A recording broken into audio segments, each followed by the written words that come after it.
Vamos a presentar al doctor Roberto Gargarella, nuestro próximo expositor. El doctor es abogado y sociólogo de la Universidad de Buenos Aires, doctor en Derecho de la misma universidad y de la Universidad de Chicago en los Estados Unidos, con estudios postdoctorales en el Balliol College de la Universidad de Oxford en el Reino Unido. Es profesor de Teoría Constitucional y Filosofía Política en la Universidad Torcuato de Itela y de Derecho Constitucional en la Universidad de Buenos Aires.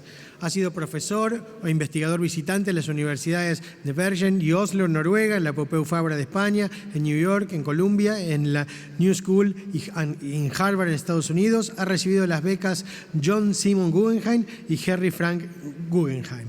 Ha publicado varios libros sobre teoría constitucional y filosofía política, entre los cuales se encuentran The Legal Foundations and Inequality, de Cambridge 2010, y también La justicia frente al gobierno, las teorías de la justicia después de Rawls, los fundamentos legales de la desigualdad y el derecho a protestar, el primer derecho. El doctor Roberto Gargarella. Bueno, gracias Hernán, gracias a los organizadores, al Fores, en particular a mis amigos Jordi Ferrer y Jorge Malem, que es un gusto volver a verlos. El panel estaba anunciado bajo dos títulos, uno sobre educación y pobreza, el otro sobre inseguridad jurídica y corrupción. Yo quería hacer alguna referencia sobre esta segunda parte, desde algunas nociones de filosofía política y teoría constitucional, y básicamente quería hacer tres puntos, uno vinculado con la cuestión de la igualdad, otro con la cuestión democrática y otra con la cuestión de la Constitución. La primera cuestión, todas apuntan al mismo eje, pero la primera cuestión tiene que ver con lo que llamaba la igualdad y el modo en que, yo diría desde el nacimiento del pensamiento moderno en términos jurídicos, se pensó la cuestión de la corrupción y la igualdad.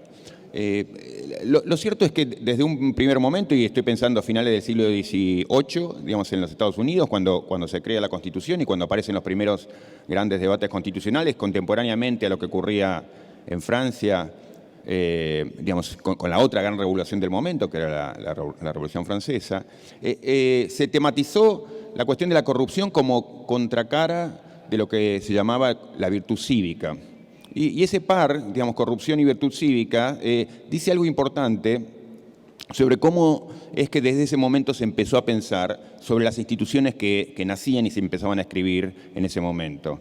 Yo creo que en la visión que se convirtió en dominante, tanto en los Estados Unidos como luego en América Latina, lo que primó fue una visión que estuvo asentada bajo la idea del hombre como persona, bueno, racional y egoísta, autointeresada, y bajo la idea de que el sistema institucional tenía que seguir lo que llamaba la naturaleza humana, del mismo modo en que en términos económicos Adam Smith había pensado en que era posible usar lo peor del carácter humano, que tenía que ver con la naturaleza propia de los seres humanos, que era una naturaleza egoísta, autointeresada. Bueno, Adam Smith decía, se puede utilizar esa energía que tenemos socialmente expuesta para el beneficio de todos, simplemente que reconducir institucionalmente esa energía en un punto negativa o indeseable, digamos, del egoísmo, para el interés de todos. Y yo creo que el sistema institucional que comenzó a primar en ese entonces hizo lo mismo, el mismo tipo de ejercicio en relación con las reglas legales e institucionales, la idea de reconducir el egoísmo de las personas para un beneficio colectivo, y enseguida voy a explicar de qué modo. Pero al pensar así el sistema institucional, se dejaba de lado, es más, se rechazaba un modo distinto, yo creo que tan interesante o más interesante, de concebir la naturaleza humana, que se asentaba en la virtud cívica y que siempre la teoría, lo que se llamó la teoría republicana, puso sobre la mesa como elemento que debía ser central.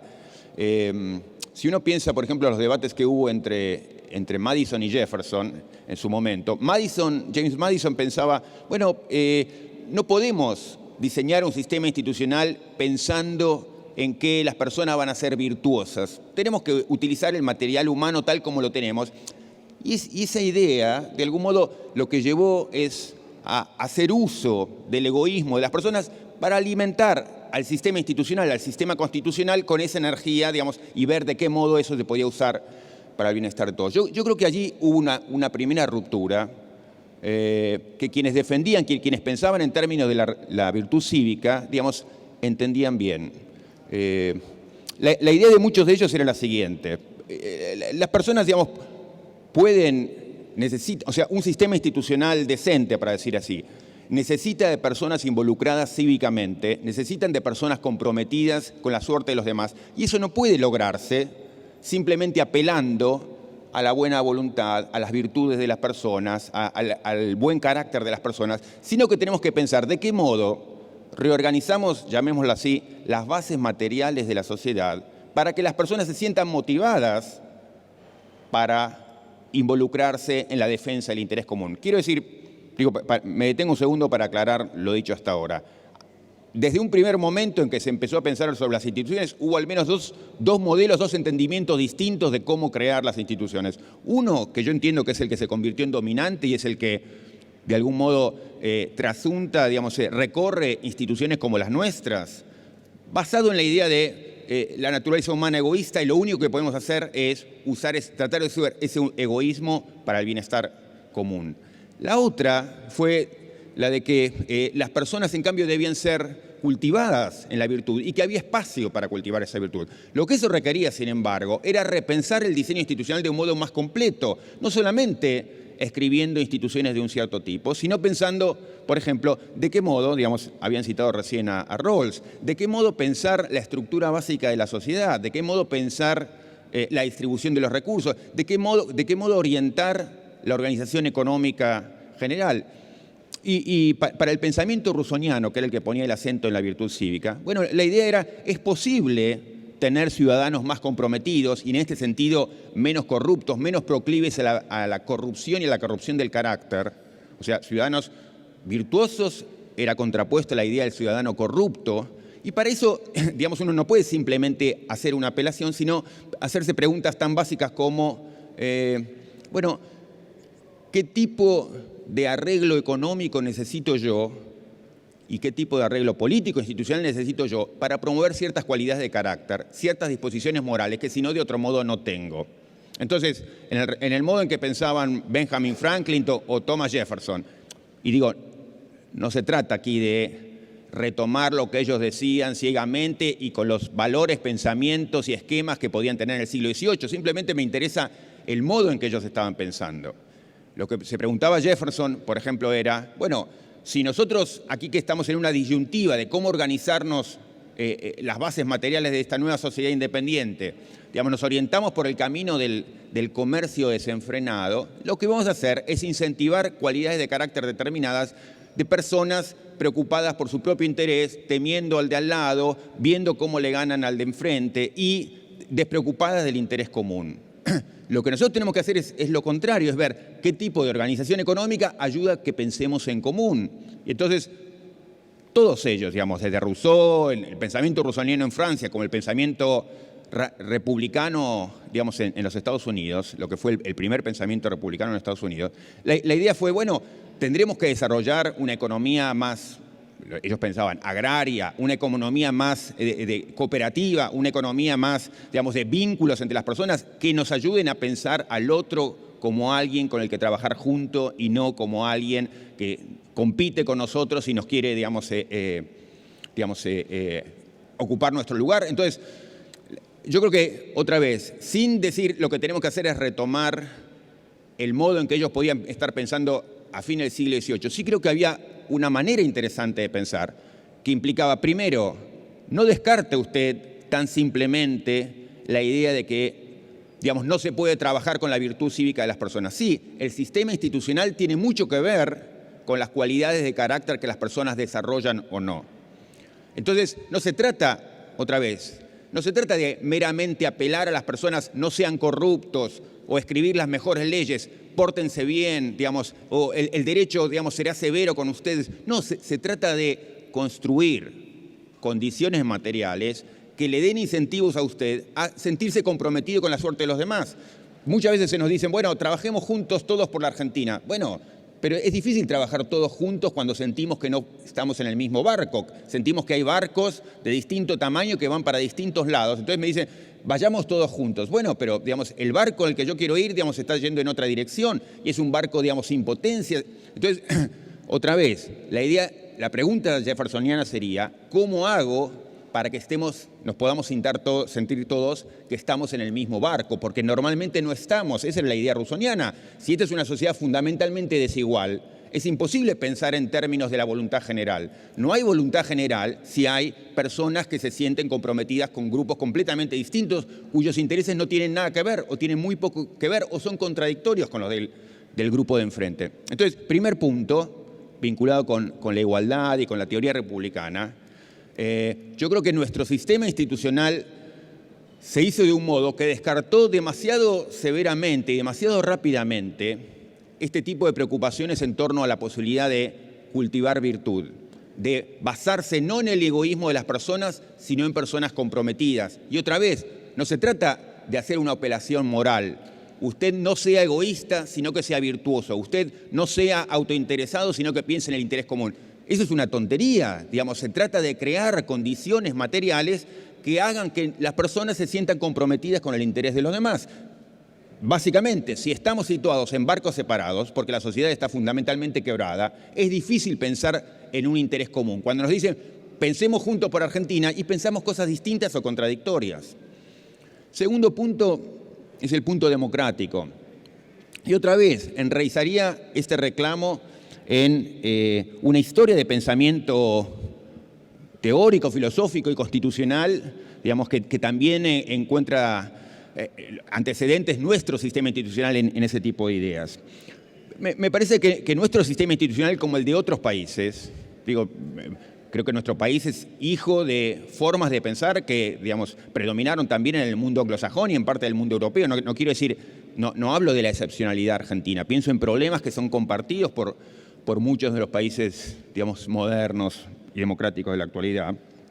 Me parece que nuestro país se fundó también, no solamente sobre una idea, una noción que descartaba muy rápidamente, y yo diría indebidamente, ese compromiso posible con la virtud cívica, sino que además se asentó en una idea que yo llamaría de fuerte desconfianza democrática. Desconfianza en la ciudadanía, desconfianza en las capacidades de los ciudadanos para tomar control sobre su propia vida, desconfianza en los procedimientos colectivos, desconfianza del mayoritarismo, desconfianza en la discusión colectiva, desconfianza de la participación. Cuanto más abrimos el juego, ¿qué es lo que puede pasar? Entonces, siempre la idea fue cómo hacemos para controlar y cerrar el juego más que abrirlo, porque el descontrol puede venir.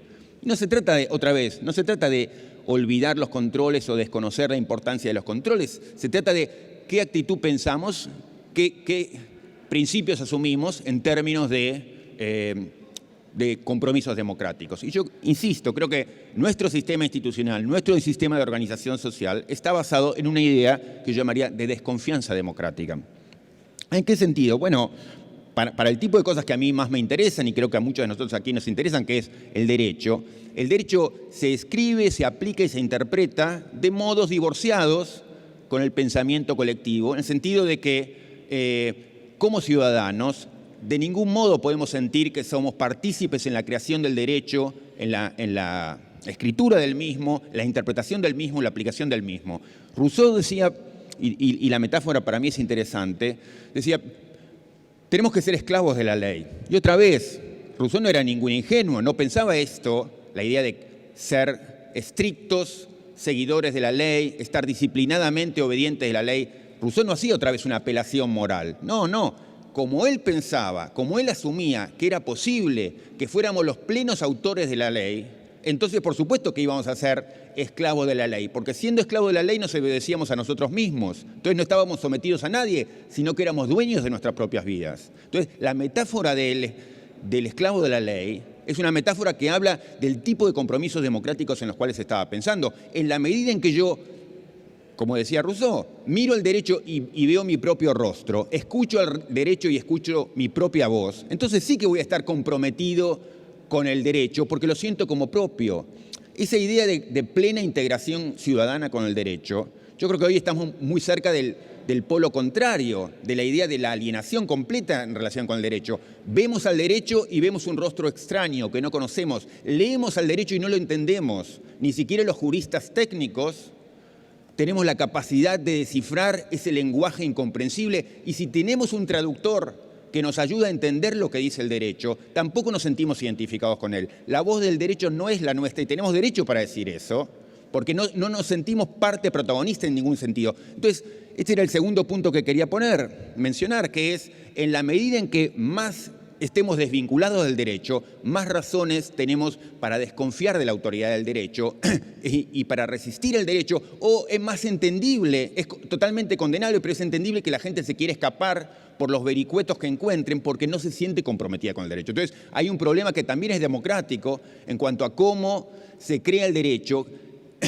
y en la medida en que se cree poco democráticamente, la gente va a tratar de escaparse del derecho porque no se siente identificada con el derecho. Y el último punto que quería hacer, digamos, es muy vinculado con los anteriores, y es el punto constitucional. Yo creo que nuestra Constitución, nuestras leyes, son hijas de ese modo de pensar. Esto es, un modo de pensar que quedó contaminado por la idea de que el ciudadano simplemente es el ciudadano egoísta, la idea de que los únicos incentivos que tenemos son los incentivos del control, digamos, sancionatorio, pero que se desentiende de la posibilidad de que el ciudadano esté identificado internamente con el derecho. Entonces, claro, aparece una sanción y el derecho, podemos escribir 500 normas sancionando la corrupción, pero hemos primero desapegado al ciudadano respecto al derecho. Es como decir, toda la maquinaria jurídica que hemos puesto en marcha y toda la maquinaria institucional que ponemos en marcha va en una dirección contraria a la que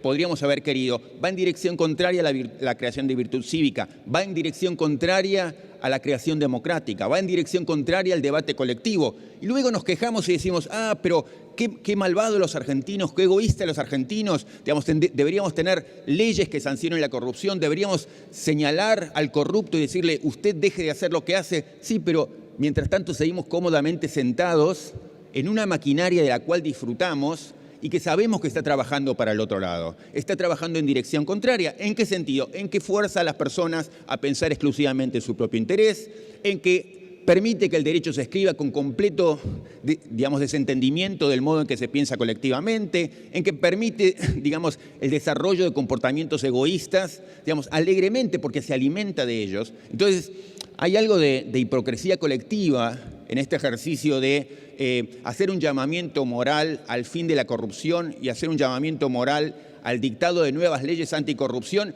mientras toda la maquinaria institucional, política, jurídica, económica, está bien orientada, cómodamente orientada en la dirección contraria. Entonces, deberíamos pensar los fundamentos, digamos, igualitarios, democráticos de nuestro derecho y ver ahí hasta qué punto nos hemos estado comprometiendo con ideas que son contrarias a los ideales que cotidianamente decimos predicar. Bueno, eso.